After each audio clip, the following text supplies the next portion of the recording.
تو اگر اسپیکر صاحب رکاوٹ ڈال دیں، وہ کہتے ہیں کہ میں نہیں مانتا آپ کے جو خط ہیں یا آپ کے ایم این ایز، تو کیا ان کے پاس کوئی چانس ہے ڈسکریشن کا؟ اگر وہ نہیں مانتا تو یہ غلط ہو جائے گا، لیکن پھر اس کے لیے کیا پڑے گا؟ اور وہ نہیں کر سکتا، مطلب جو کرے گا تو وہ انلیگل ہوگا نا۔ ویسے تو یہ تو یہ ملک تو چلتا ہے نا، اس ملک کو قانون کے مطابق چلنا ہے، یا کوئی اپنی پسند ناپسند اور زبردستی اور خواہشات کی بنیاد چلانا ہے۔ ملک ہر صورت پہ قانون آئین کے مطابق چلنا ہے، اور یہ جو ہوگا اگر وہ کوئی استجابت کرے گا تو غیر قانونی ہوگا اور غیر آئینی ہوگا۔ اچھا، یہ بھی بتا دیں اسد قیصر صاحب کہ یہ جو 43 ایم این ایز کے استعفے منظور کرنے کا حکم معطل کیا عدالت نے، تا حکم ثانی یعنی نیکسٹ سماعت ابھی اس کی ہونی ہے، کیا اس سے پہلے یہ اراکین اسمبلی میں جا سکتے ہیں؟ بالکل، بس وہ تو ابھی بحال ہو گئے نا، وہ اس کی اگر یہ نوٹیفکیشن ختم ہو گئی، اچھا، بحال ہو گئے ہیں، اور اس کو وہ اپنے پروسیڈنگ میں اپنا کردار ادا کر سکتے ہیں۔ اچھا اسد قیصر صاحب، یہ بتائیے گا کہ آپ نے پہلے بھی ایک پٹیشن دائر کر رکھی ہے آپ کی پارٹی نے سپریم کورٹ میں، وہ چلی گئی ہے، پہلے اسلام آباد ہائی کورٹ میں تھی، پھر اب سپریم کورٹ میں پینڈنگ ہے۔ تو آپ کے خیال میں جن نشستوں پہ الیکشن ہو رہے ہیں، اناؤنس کر دیے گئے ہیں، اور اس کے بعد بھی کچھ نشستیں ہیں، ان نشستوں کے حوالے سے سیاسی موقف تو آپ نے ان استعفوں کی منظوری سے پہلے ہی بدل لیا تھا، تو آپ کو لگتا ہے کہ یہ بھی عدالت میں آپ چیلنج کریں گے یا ان پہ الیکشن لڑیں گے آپ؟ الیکشن کے لیے بھی ہم چاہ رہے ہیں، میں نے اپنے کاغذات جو ہے نا آج داخل کروائے ہیں، اور آج میں نے اپنے کا باقاعدہ آغاز کیا، اور جمعے سے میں باقاعدہ دفتر بھی ہوتا ہوں، تو مطلب تیاری تو ہماری پوری ہے، میرے میں کوئی ایشو نہیں۔ جبکہ ٹیکنیکل بات یہ ہے کہ ہم نے یہ جو چونکہ پارٹی نے ڈیسیژن کیا تھا، اور پارٹی نے فیصلہ کیا کہ ہم جو ہے نا اسمبلی میں واپس جانا چاہتے ہیں، تو جیسے یہ فیصلہ آ گیا تو اسی وقت جو ہے نا انہوں نے یہ ڈیسیژن لے لیا تاکہ یہ اسمبلی میں نہ آئے، یا ان کو ڈر تھا کہ کوئی عدم اعتماد کریں گے یا اپوزیشن لیڈر لے لیں گے، اور یا جو قانون سازی انہوں نے کیے اس کو چیلنج کریں گے، اس کی وجہ سے انہوں نے جو ہے نا ایک زبردستی کا اعلان کیا۔ آپ کو پتہ ہے، آپ نے خود بھی دیکھا تھا کہ اسپیکر صاحب نے جو ڈیفینیشن کی تھی، اور اسپیکر صاحب نے جو خود سپریم کورٹ کا حوالہ دیا تھا کہ اس کے لیے ضروری ہے کہ جو ہاتھ سے لکھا گیا ہو اس کی تسلی ہو، اس کو بلا کے تسلی کی جائے، اس کسی پروسیس کو پورا نہیں کیا، تو پھر اسپیکر صاحب کی اپنی جو اس کی تشریح ہے اور اس کے مطابق انہوں نے جو اس کی منظور کی ہے غیر قانونی۔ اچھا، یہ بتائیے گا اسد قیصر صاحب، ایک بات چل رہی ہے کہ شاید عمران خان صاحب اسی مہینے میں گرفتاری دیں گے، اور عین ممکن ہے خیبر پختونخوا سے دیں، اور یہ بھی امکان ظاہر کیا جا رہا ہے کہ پشاور سے دیں، تو کیا ایسا کوئی پلان آپ کی پارٹی بنا رہی ہے خیبر پختونخوا میں؟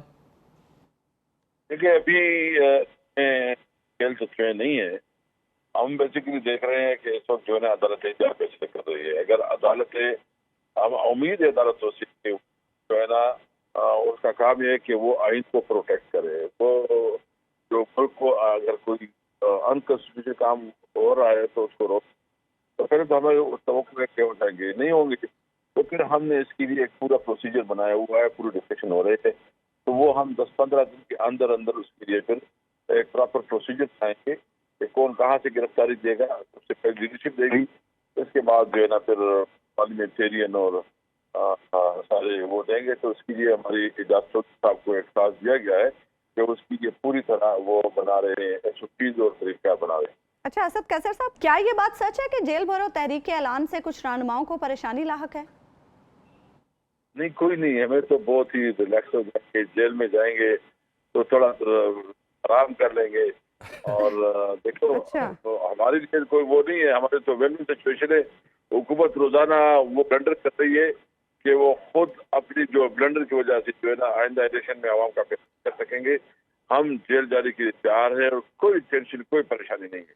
اچھا اسد صاحب، پنجاب میں آپ کی پارٹی کو جو نگران وزیر اعلیٰ ہیں ان کے اوپر کافی اعتراضات ہیں، اور یہاں پر کچھ ان کے طرز عمل سے بھی ایسا لگ رہا ہے جیسے پرویز الہی صاحب کے وہ خلاف جانا چاہ رہے ہیں۔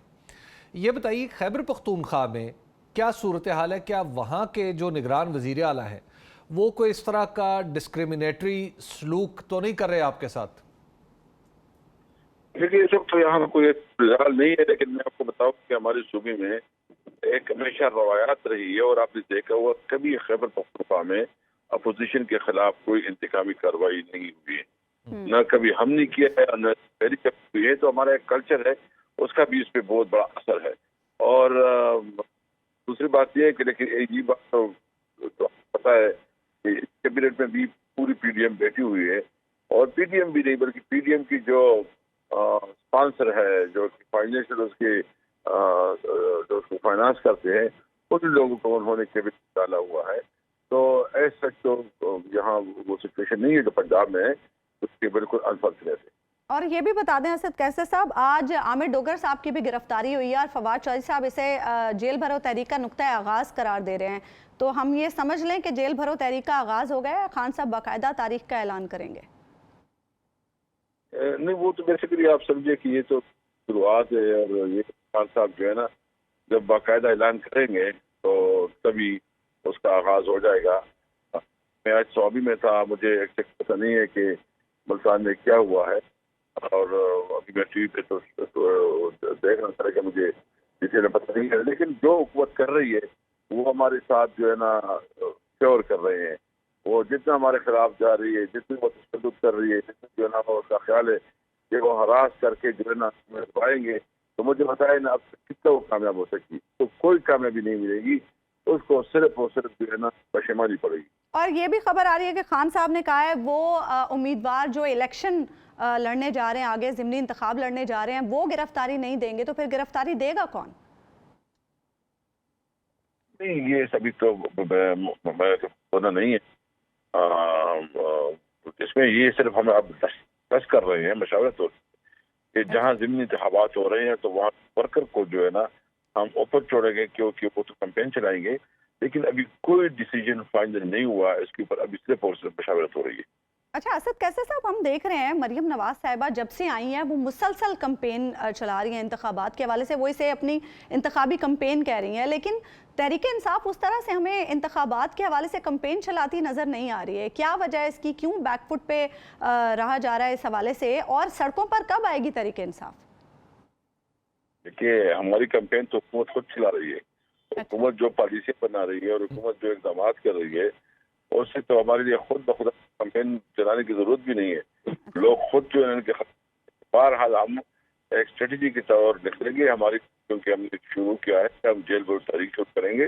تو اس کے لیے ہماری تیاری شروع ہو چکی ہے، اور وہ ہمارا کمپین ہے، وہ وہی ہمارا جو ہے نا جیل بھرو تحریک ہے، ہمارا وہی ہمارا سب کچھ. اور یہ بھی بتا دیں، خان صاحب نے پرسوں بھی یہ کہا کہ باجوہ پالیسی تسلسل ابھی بھی جاری ہے، اور صدر مملکت کو جو خط لکھا گیا اس میں بھی یہ کہا گیا کہ سیاست میں ایجنسیز مداخلت کر رہی ہیں. کیا وجہ ہے، کیا صورتحال ہے جس کی وجہ سے ایسا محسوس ہوتا ہے خان صاحب کو؟ دیکھیں، پالیسی میں تو ابھی کوئی نہیں، بہت افسوس ہے. سمجھتے ہیں کہ جو ہے نا ہر صورت میں اس میں قانون کی سمجھداری ہو، قانون کی سمجھداری ہو، کوئی کسی کے خلاف جو ہے نا اسٹیٹ جو ہے نا استعمال ہو، اور سب کی حقوق برابر ہو، شہری کی جو حقوق ہیں. اور یہ ہمیں ہماری قانون، ہمارا آئین ہمیں حق دیتا ہے کہ ہم جو ہے نا پروٹیکٹ کر سکتے ہیں، احتجاج کر سکتے ہیں قانون کے اندر رہتے ہوئے. اور یہ حق ہمیں کوئی نہیں سکتا. اگر کسی کی یہ غلط فہمی ہے کہ وہ اس قسم کی، ہم نے اس فرق کو پاکستان بنانا ہے جو کہ قانون اور آئین کو سامنے رکھتے ہوئے جو ہے نا یہ ملک چلے گا. اچھا، اور یہ بھی خبریں آ رہی ہیں کہ پی ڈی ایم زعما نے یہ فیصلہ کیا ہے کہ وہ انتخابات میں تاخیر کے لیے عدالتوں میں جائیں گے. اگر ایسا کچھ ہوتا ہے، اور اس کے لیے آرٹیکل 252 کے حوالے سے بھی بات کی جا رہی ہے، اگر ایسا کچھ ہوتا ہے تو آپ کو کیا لگتا ہے پھر کیا سینیریو ہوگا؟ تحریک انصاف کے پاس کیا آپشن ہوگا؟ نہیں، ہم عدالتوں میں کریں گے، فیس کریں گے یہ قانونی جنگ، بھرپور طور پر قانونی جنگ. اچھا، اور یہ بھی بتا دیں، خان صاحب اپنی سلامتی کو لے کر مسلسل خدشات کا اظہار کر رہے ہیں. پہلے انہوں نے سابق صدر آصف علی زرداری صاحب کے حوالے سے کہا، اور گزشتہ روز بھی انہوں نے کہا کہ وزیرستان میں 2 لوگوں کو پیسے بھی دے دیے گئے ہیں. یہ اطلاعات کہاں سے آتی ہیں؟ وہ ہمیں پتہ ہے، ہمارے بھی کچھ سورسز ہیں، پتہ تو نہیں ہے کہ اور جو کچھ کر رہے ہیں وہ سمیں پتہ ہے، لیکن ماننے والے سے بچا ہے. ہمیں امید ہے انشاءاللہ ان کی جو خواہش ہوگی، جو کوشش کی اللہ تعالیٰ عمران خان کو اپنے زمان میں رکھے گا انشاءاللہ تعالیٰ. ٹھیک ہے، بہت بہت شکریہ اسد کیسر صاحب، پروگرام میں آپ ہمارے ساتھ موجود ہیں. حبیب صاحب، صدر مملکت کے خط کے حوالے سے میں نے سٹارٹ کیا اسد کیسر صاحب سے بھی. آپ کیا سمجھتے ہیں اس خط کی کیا امپورٹنس ہے اور الیکشن کمیشن پر اب کیا پابندی عائد ہوتی ہے؟ دیکھیے، پہلے تو یہ سمجھ لیجئے کہ کل بھی میں نے عرض کیا تھا کہ پہلے یہ معاملہ سیاسی تھا. جب تک اسمبلیاں نہیں ٹوٹی تھیں، اسمبلیوں کو ٹوٹنے سے روکنا یا ان کے توڑنے پر اصرار کرنا، یہ دونوں چیزیں سیاسی نوعیت کی تھی. اور اس میں ایک سیاسی جماعت جس کے پاس ان اسمبلیوں میں اکثریت تھی اور دستور کے مطابق ان کے وزرائے اعلیٰ کے پاس اختیار تھا، تو انہوں نے وہ اسمبلیاں توڑ دی. اب اسمبلیاں توڑنے کے بعد یہ ایک لیگل کوسچن ہے، کانسٹیٹیوشنل کوسچن ہے. اب اس میں سیاست نکل گئی. اس میں سے ایک واقعہ تھا وہ برپا ہو چکا. اب اس میں کوئی سیاست نہیں ہو سکتی. اب آپ کو جو بھی جواب دینا ہے وہ سیاسی دائرے میں نہیں ہوگا بلکہ قانونی اور دستوری دائرے میں ہوگا. تو لہٰذا جب یہ مسئلہ قانونی اور دستوری دائرے میں آ گیا ہے تو پاکستان کے دستور کے اندر یہ واضح طور پہ لکھا ہوا ہے، اور ہمارا صدر جو ہے اس بات کا حلف اٹھاتا ہے، ہمارا وزیر اعظم اس بات کا حلف اٹھاتا ہے، ہمارا چیف الیکشن کمشنر اس بات کا حلف اٹھاتا ہے، ہمارا چیف جسٹس اس بات کا حلف اٹھاتا ہے. یہ جتنے آئینی عہدیدار ہیں وہ اس بات کا حلف اٹھاتے ہیں کہ وہ آئین کو ڈیفینڈ بھی کریں گے، یعنی کہیں پرزرو بھی کریں گے اور آئین کو ڈیفینڈ بھی کریں گے. پرزرو کریں گے یعنی آئین کے مطابق امور مملکت انجام پاتے رہیں، اور خدا نخواستہ کہیں دستور کے ٹوٹنے کا احتمال بھی ہو تو یہ حرکت میں آ جائیں گے. یہ انہوں نے حلف اٹھا رکھا ہے. اگر یہ اپنے اس حلف کی وفاداری نہیں کرتے یا پاسداری نہیں کرتے تو اس صورت میں ان کے اپنے اوپر سوال اٹھ کھڑا ہوگا. مثال کے طور پہ کوئی خدا نخواستہ کوئی ایس ایچ او ہے، ایس ایچ او کے سامنے کوئی دوسرا شخص کوئی غیر قانونی کام کر رہا ہے اور جو قابل دست اندازی پولیس ہے اور وہ پولیس حرکت میں نہیں آتی، تو اس کا مطلب ہے ایس ایچ او صاحب نے ان کے خلاف تادیبی کارروائی ہوگی، انہوں نے اپنا کام نہیں کیا. لہٰذا صدر کے پاس یہ اختیار ہے کہ اس نے جو حلف اٹھایا ہے اس کے مطابق وہ ان تمام اداروں کو سپروائز کرے جو انڈیپینڈنٹلی کام کرتے ہیں. مثلا صدر میں اگرچہ دستور میں یہ واضح طور پہ لکھا ہے کہ صدر ہمیشہ آئین کی جو بھی اس کو جو ایڈوائس ہوگی وزیر اعظم کی طرف سے یا کابینہ کی طرف سے اس پہ عمل کرے گا. لیکن اسی کے ساتھ اس کے دستور کی جو بات میں نے آپ کو بتائی، اب آپ دیکھیے کہ وزیر اعظم کا حلف کون لیتا ہے؟ صدر. چیف جسٹس کا حلف کون لیتا ہے؟ صدر. چیف الیکشن کمشنر کا حلف جو ہے وہ لیتے ہیں چیف جسٹس. تو گویا چیف جسٹس بھی ایک ایسی اتھارٹی ہے جو الیکشن کمیشن کے معاملات کو دیکھ سکتے ہیں، کیونکہ یہ کانسٹیٹیوشنل میٹر ہے نا. یعنی ایک طرف سے صدر نے کانسٹیٹیوشن کو ڈیفینڈ کرنا ہے تو دوسری طرف سے چیف جسٹس صاحب نے بھی ڈیفینڈ کرنا ہے، کیونکہ ووٹنگ جو ہے وہ تو بیسک ہیومن رائٹس میں ہے. وہ تو آپ اس کو تو نہیں کہہ سکتے کہ فلاں شخص ووٹ ڈالے اور فلانا ڈالے. تو لہٰذا ایسی صورت میں صدر کا جو خط لکھنا ہے یہ ہمارے تمام دستوری اداروں کے لیے اور پورے پاکستان کے لیے لمحہ فکریہ ہے کہ صدر مملکت کو یہ احتمال ہے کہ شاید کانسٹیٹیوشن کے مطابق عمل نہیں ہوگا. تو لہٰذا انہوں نے کم از کم الیکشن کمیشن کو یہ یاد ضرور کرا دیا ہے کہ آپ کی ذمہ داری ہے. اور اس میں جو صدر صاحب نے ایک اہم بات لکھی ہے جو آگے چل کے آپ یوں کہیے کہ وہ کسی عدالتی کارروائی کی بھی بنیاد بن سکتی ہے، وہ یہ ہے کہ الیکشن کمیشن کو کہا ہے کہ آپ دستور کے مطابق الیکشن کروانے کے پابند ہیں، بصورت دیگر اس کے سیریس کانسیکوینسز ہوں گے. آپ دستور کے مطابق عمل کریں ورنہ اس کے سیریس کانسیکوینسز ہوں گے. اب سیریس کانسیکوینسز کیا ہیں؟ سیریس کانسیکوینسز بہت خوفناک ہیں. مثال کے طور پہ 209 آرٹیکل 209 جس کے تحت الیکشن کمیشن کا اگر جو کوڈ آف کنڈکٹ ہے چیف الیکشن کمشنر کا یا ممبر کا، ان کے خلاف کارروائی ہو سکتی ہے کہ یہ اپنے فرائض کی انجام دہی میں ناکام رہے ہیں. اور دوسری بات یہ ہے کہ پھر جب اگر آئین کی، جیسے اس دن جسٹس شبر رضا رضوی صاحب ہمارے پاس تھے، وہ بتا رہے تھے کہ یہ تو آگ سے کھیلنے کے مترادف ہے. اور آج پھر میری ان سے بات ہوئی، میں نے ان سے کہا کہ جناب یہ بتائیں کہ اب صدر کا خط جو ہے، انہوں نے کہا یہ صدر نے بہت عمدہ کام کیا ہے اور صدر نے صدر کو یہ کام کرنا چاہیے. اور کل کو اگر کوئی عدالتی کارروائی سپریم کورٹ تک جاتی ہے تو صدر کا یہ خط دراصل ایک بنیاد فراہم کر رہا ہوگا کہ کانسٹیٹیوشن کے مطابق عمل نہیں ہو رہا. اور ایسی صورت میں انہوں نے تو یہاں تک کہا کہ صدر صاحب یہ خط بھی لکھ سکتے ہیں اگر 90 دن کے اندر الیکشن نہ ہوئے تو وہ سیکٹری داخلہ کو یا حکومت کو یہ خط لکھ سکتے ہیں کہ جناب آئین سبورٹ ہوا ہے تو لہٰذا آرٹیکل 6 کا مقدمہ چلائیں.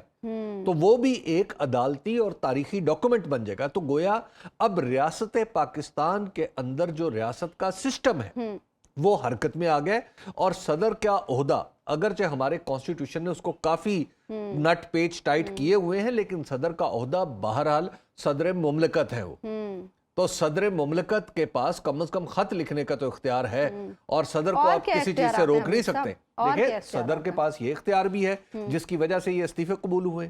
صدر کے پاس یہ اختیار ہے کہ اگر کوئی شخص کمانڈ نہ کرے یعنی اگر عدم اعتماد کا ووٹ ہو جائے اور کوئی دوسرا شخص جو ہے وہ کمانڈ نہ کر رہا ہو ہاؤس کا جو کانفیڈنس ہے تو صدر اسمبلی توڑ سکتا ہے. اچھا جی صدر اس معاملے میں اسمبلی بھی توڑ سکتا ہے. دیکھیے وہ 58(2) بھی تھا کہ صدر اپنی سیٹسفیکشن پہ توڑتا تھا. اب جو ہے اب صدر کے پاس ایک اس کے لیے متعین راستہ بنا دیا گیا ہے کہ اگر کوئی بھی شخص جو ہے یعنی کوئی بھی اسمبلی کا ممبر نصف سے زیادہ ارکان کا اعتماد نہ رکھتا ہو تو پھر اسمبلی توڑ دی جائے اور پھر نئے الیکشن کی طرف جایا جائے. تو لہٰذا صدر کے پاس یہ اختیار بھی موجود ہے. اور پھر آپ کو ایک اور بھی عرض کروں, دیکھیے جسٹس قاضی فائز عیسیٰ نے جو آپ کو پتہ ہے نا ان کے اوپر جو معاملہ بنا تھا, ان کے خلاف ایک ریفرنس کیا تھا, اس ریفرنس میں بڑے دلچسپ نکات بھی اٹھے تھے. اچھا, وہ یہ تھے کہ کیا صدر اب ایک توجیہ اس وقت یہ کی جا رہی تھی کہ صدر مملکت ایک پوسٹ آفس کا کام کرتے ہیں وزیر اعظم کے ایڈوائس پہ, کہ وزیر اعظم نے انہیں کہا کہ فلاں جج کے خلاف ریفرنس بھیج دیں تو صدر صاحب بھیج دیں گے اور بیچ میں اپنا مائنڈ اپلائی نہیں کریں گے. ایک یہ کانسیپٹ ہے, لیکن اس میں یہ بھی کانسیپٹ ڈسکس ہوا ہے کہ صدر کو اپنا مائنڈ اپلائی کرنا ہے. اچھا, اس کے بھی ڈسکشنز ہیں ہمارے سسٹم کے اندر. تو ہمارے جیورسپروڈنس میں یہ گنجائش موجود ہے کہ صدر مملکت آن اٹس اون جب وہ دیکھیں کہ سویر قسم کی ایک سخت قسم کی ہم دیکھ رہے ہیں کہ دستور کے خلاف کوئی کارروائی ہو رہی ہے تو صدر مملکت وہاں پہ حکومت کو ڈائریکٹ کریں یا متعلقہ ادارے کو ڈائریکٹ کریں کہ جناب آپ یہ کریں. بصورت دیگر آپ کو اندازہ ہونا چاہیے کہ اس کے نتائج و عواقب کیا ہیں. تو لہٰذا صدر مملکت نے یہ جو خط لکھا ہے, میں سمجھتا ہوں کہ الیکشن کمیشن پہ اس سے کہیں زیادہ بوجھ پڑ گیا ہے جتنا کہ ہمارے شور مچانے سے یا کسی اور کے شور مچانے سے یا کسی اور کے کانسٹیٹیوشن کی دہائیاں دینے سے. اب الیکشن کمیشن کے ریکارڈ کا بھی حصہ ہے, تاریخ کا بھی حصہ ہے. چلیے ریکارڈ تو آگے پیچھے کر لیا جائے گا, تاریخ آگے پیچھے نہیں ہو سکتی. ایک بریک لے لیتے ہیں ناظرین, اور بریک کے بعد جب واپس اس سلسلے میں مزید گفتگو کریں. ویلکم بیک ناظرین, ہم بات کر رہے ہیں الیکشن کمیشن کو صدر مملکت کی جانب سے لکھے گئے خط کے حوالے سے, پاکستان تحریک انصاف کی جیل بھرو تحریک کے حوالے سے بھی ہم بات کریں گے. حبیب صاحب, پی ڈی ایم زعماء بھی تو اب یہ فیصلہ کر رہے ہیں کہ ہم عدالتوں میں جائیں گے انتخابات میں التوا کے لیے. تو اگر وہ کوئی ایسا سینیریو عدالت کے سامنے رکھتے ہیں جس طرح سے دہشت گردی کو بنیاد بنایا جا رہا ہے کے پی میں, اور پھر اسی طرح سے معیشت کا بھی بہانہ بنایا جا رہا ہے کہ معاشی بوجھ ہم اتنا انتخابات کا برداشت نہیں کر سکتے, تو اس سچویشن میں پھر آئین کہاں کھڑا ہوگا؟ دیکھیں, ایک تو مجھے یہ سمجھ نہیں آتی کہ یہ عدالت میں جائیں گے کس بنیاد پہ. مطلب یعنی آپ نے جانا ہے عدالت میں تو عدالت میں جائیں گے کیا کہیں گے جا کے کہ جناب ہم الیکشن ملتوی کروانے آئے. تو آپ یہ مجھے بتائیے کہ دنیا کی کون سی عدالت ہے, دنیا کا کون سا کانسٹیٹیوشن ہے جہاں ڈیموکریسی کی بات ہو رہی ہے کہ جہاں پہ عدالت یہ کہہ سکتی ہے کہ ہاں جی آپ الیکشن ملتوی کرتے ہیں. بھائی یہ ملک, یہ دستور کے مطابق, یہ دستور کس کے اور کس کے درمیان ہے؟ دستور شہریوں کے اور ریاست کے درمیان ہے. یہ ایک معاہدے کا نام ہے. دس از وائی نا اس کو عمرانی معاہدہ کہا جاتا ہے یا اس کو سوشل کانٹریکٹ کہا جاتا ہے. تو سوشل کانٹریکٹ جو ہے وہ حقوق کے اوپر کمپرومائز تو ہوتا ہی نہیں ہے, اور حقوق کے اوپر کمپرومائز کرنے کے لیے عدالت چلے جائیں گے. سبحان اللہ, میں آپ کو عرض کرتا ہوں نا کہ ہمارے سیاستدانوں کا اگر آئی کیو لیول پاکستان کے اوسط آئی کیو لیول سے کم ہے, یہ میں آپ کو ایسی نہیں کہتا, یہ آپ تجربہ دیکھیں کہ مطلب عدالت جو دستور کی محافظ ہے, جو عوام کے حقوق کی محافظ ہے, اس کی وجہ تخلیق ہی یہ ہے. وہ اپنے تئیں ہر کوشش ٹھیک ہے کرنا کہ چاہتے ہیں نا. آپ نے صرف یہ دیکھنا ہے کہ عوام کے درمیان حقوق جو ہے, کیا جنگ کی حالت تو نہیں ہے نا؟ نہیں. تو جب جنگ کی حالت نہیں ہے تو عدالتیں فنکشنل ہیں. تو آپ اس میں بنیادی حقوق کی خلاف ورزی کرنا چاہتے ہیں. آپ چاہتے ہیں کہ میں جاؤں عدالت اور عدالت کو سے میں اجازت لے ہوں. یہ بالکل میں زیادہ سخت بڑی سے بڑی جمہوریتوں میں تو ابھی سے ہم نے جنگی حالات میں بھی دیکھا انتخابات. جی, صدر مملکت نے اپنے خط میں لکھا کہ ابراہم لنکن نے کیا کیا تھا کہ ایک طرف جنگ چل رہی تھی اور آدھا ملک ایک طرف تھا, لیکن ان کا نہیں الیکشن کروانے. اچھا, دوسری بات یہ آپ کو پتہ ہے یہ کس قسم کا, میں اس کی مثال دینا چاہوں, میں بالکل یہ, ویسے تو اس کی مثال زیادہ تلخ بھی دی جا سکتی ہے, یہ بالکل ایسے ہے کہ میں عرض کروں کہ جناب اعلیٰ عدلیہ کے پاس جاؤں اور کہوں کہ جناب علی مجھے اس بات کی اجازت دیجئے کہ میں فلاں کو اغوا کر لوں. اچھا. یا میں فلاں سے بھتہ وصول کر لوں. اچھا, ٹھیک ہے یار, آپ یہ کر کیا رہے ہیں؟ مجھے یہ سمجھ نہیں آتی کہ ہمارے زعماء اور اکابر اکٹھے بیٹھنے کے باوجود بھی کسی ایک نقطے, یعنی اس نقطے کو, اس سامنے کی حقیقت کو نظر انداز کر رہے ہیں. APC کا بھی کوئی عطا پتہ نہیں ہے. APC تو نہیں ہوتی, میں نے آپ کو کل ہی عرض کر دیا. اچھا, اور حبیب صاحب یہ جو استعفوں والا معاملہ, 43 استعفوں والا, اب اسد کیسر صاحب نے بطور اسپیکر قومی اسمبلی ہمیں یہ بتا دیا کہ اب وہ جا سکتے ہیں اسمبلی میں, ان کی پوزیشن کلیئر ہے. تو راجہ ریاض صاحب کا کیا بنے گا؟ دیکھیے, یہ جو 43 استعفوں والا معاملہ ہے نا, اب مجھے اس میں یہ لگتا ہے ایک بالکل ادنا سے, قانون کے ادنا سے طالب علم کے طور پہ, کہ شاید یہ اصول جو ڈٹرمن ہوا ہے نا, یہ اب اپلیکیبل ہو سکتا ہے ان استعفوں پر بھی جو 3 قسطوں میں, یعنی 30s میں ایک, پھر 30s میں ایک, پھر 43 ایک, اسی طرح نا 3 دن کے وقفے سے 10, 12 اور غالباً یہی ڈیٹس ہیں. 2-3 دن کے اندر اندر یہ تینوں استعفے قبول کیے گئے. اب بات یہ ہے کہ ہمیں یہ دیکھنا یہ ہے کہ اب کیا یہ اپلائی رول کہاں پہ ہوتا ہے. اب آپ ذرا تصور کیجئے کہ جب یہ استعفے دیے گئے تھے تو ایک سیاسی صورتحال کے تناظر میں دیے گئے تھے, ایسا ہی تھا نا. اور اسپیکر صاحب نے بارہا کہا کہ میں چیک کروں گا, میں بتاؤں گا, میں پتہ کروں گا, ملوں گا, فردن کہوں گا, اور ریکارڈ پہ کہا انہوں نے. اس کے بعد انہوں نے 11 استعفے قبول کر لیے. اب یہ سلیکٹیو انہوں نے استعفے قبول کر لیے.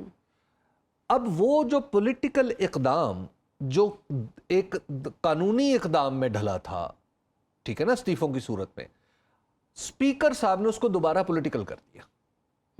جب انہوں نے اپنی مرضی اپلائی کی, ایک ہی تاریخ, ایک ہی وقت, ایک ہی جگہ پہ دیے گئے استعفوں پہ, جب انہوں نے اپنی ڈسکریشن اپلائی کی اور اس جوڈیشیسلی نہیں کی, منصفانہ طور پہ نہیں کی, یعنی انہوں نے 11 پہلے سوچے اور پھر 11 انہوں نے کر لیے. اس کے بعد پھر مختلف دنوں میں مختلف اصول اپلائی کرتے گئے. اچھا, اب اور پھر یہ ہوا کیسے, ہوا کس وقت کہ استعفے اکٹھے قبول کیے گئے؟ بالکل اس وقت جب خان صاحب نے اسمبلی میں جانے کا اعلان کیا, جب خان صاحب نے اور پی ٹی آئی نے اپنی سابقہ حکمت عملی کو بدلا, ٹھیک ہے نا, یو ٹرن لیا, تو انہوں نے یو ٹرن لیا یا نہیں لیا, آپ اس کو یو ٹرن کہہ لیں, انہوں نے اپنی حکمت عملی کو بدلا. جیسے ہی انہوں نے اپنی حکمت عملی کو بدلا تو انہوں نے پھر آگے سے پولیٹیکل موو کر دی. گویا ایک سیاسی چیز کو ایک دفعہ قانونی بنایا اور پھر قانونی چیز کو دوبارہ سیاسی بنا دیا. تو لہٰذا یہ تو بڑا ایک سیاسی ماحول میں یہ جو استعفے قبول کیے گئے تھے 43, یہ تو ان کے بارے میں تو پارٹی کہ لوگ خود جا کے کہہ کے آئے تھے, اور باقیوں کے بارے میں بھی خود پارٹی نے کہا تھا کہ ہم اسمبلی میں جائیں گے. تو لہٰذا مجھے نہیں لگتا کہ وہ استعفے بھی اس معیار پہ پورے اترتے ہیں کہ سپیکر انہیں قبول کر لے. دوسری بات, یہاں سے ایک اور پھر قانون, اب یہاں پہ ایک اور آپ یوں سمجھیے کہ قانون کی تفہیم اور تشریح ہمیں اثر نو کرنی ہوگی. عثمان نعمان, فرض کیجئے کہ میری چیک بک ہے, اس چیک بک کا ایک لیف یعنی ایک صفحہ میں پڑھتا ہوں اور اس کا میں فوٹو کاپی کرواتا ہوں. ظاہر ہے وہ فوراً اس کی کلر فوٹو کاپی کروا لیتا ہوں, اس کو ایگزیکٹلی اس سائز کا کاٹتا ہوں یا نہیں کاٹتا, پھر اس چیک کو اپنے دستخط کے ساتھ فل کر دیتا ہوں اور اس پہ ایک اماؤنٹ لکھ کے دیتا ہوں کہ جناب یہ میں نے اتنے روپے عظمیٰ نعمان صاحبہ کو دی. اب آپ بتائیے کہ وہ فوٹو کاپی, میرے چیک کی فوٹو کاپی جب آپ لے کے بینک جائیں گی تو بینک آپ کو پیسے دے گا؟ کبھی بھی نہیں دے گا. کبھی بھی نہیں دے گا. وہ کہے گا کہ بھائی یہ تو چیک کی فوٹو کاپی ہے. آپ کہیں گے کہ نہیں,